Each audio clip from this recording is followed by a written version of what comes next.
Next video Shri Shri Guru মহিমামৃতের।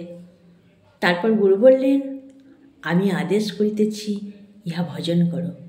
জ্যেষ্ঠ পুত্র বলিলেন, আদেশ পালনের যোগ্য হইলে আমি অবনত মস্তকে পালন করি। মরা শৃগাল কুকুরের খাদ্য, আমি তাহা কিরূপে ভক্ষণ করিব? আপনার কি মস্তিষ্ক বিকৃত হইয়াছে? আপনি মরা খাইতে বলিতেছেন? কনিষ্ঠ পুত্র লক্ষ্মীচাঁদও সেই একই কথা বলিলেন।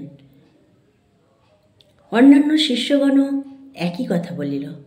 এমন সময় সেই প্রিয় শিষ্য অঙ্গদ এসে উপস্থিত হল। নানকজি তাকে বললেন, মরাটি খাও।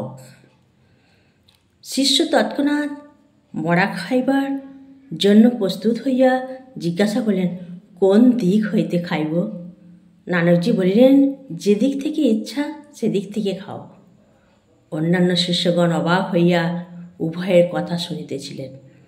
প্রিয় শিষ্যটি তখন ভক্ষণ করিবার জন্য বস্ত্র উত্তোলন করত দেখিলেন তাহা সব নয়, হালুয়ায় নির্মিত একটি মনুষ্য মূর্তি। শিষ্য আনন্দিত মনে ভোজন করিতে লাগিলেন। এই হলো গুরুদেবের শিষ্যকে ভালোবাসা। কেন ভালোবাসেন গুরুদেব শিষ্যকে বেশি? এক একটা শিষ্যকে দেখবেন গুরুদেব বেশি ভালোবাসেন, কারণ তারা গুরুর আদেশকে লঙ্ঘন করে না, গুরুকে স্বয়ং ভগবান মনে করেন।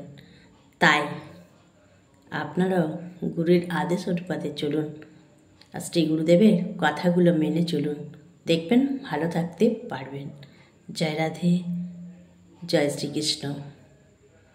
যদি এই ভিডিওগুলি ভালো লেগে থাকে জয় সীতারাম লিখে যান কমেন্টে, আর চ্যানেলটা সাবস্ক্রাইব করে পাশে থাকুন।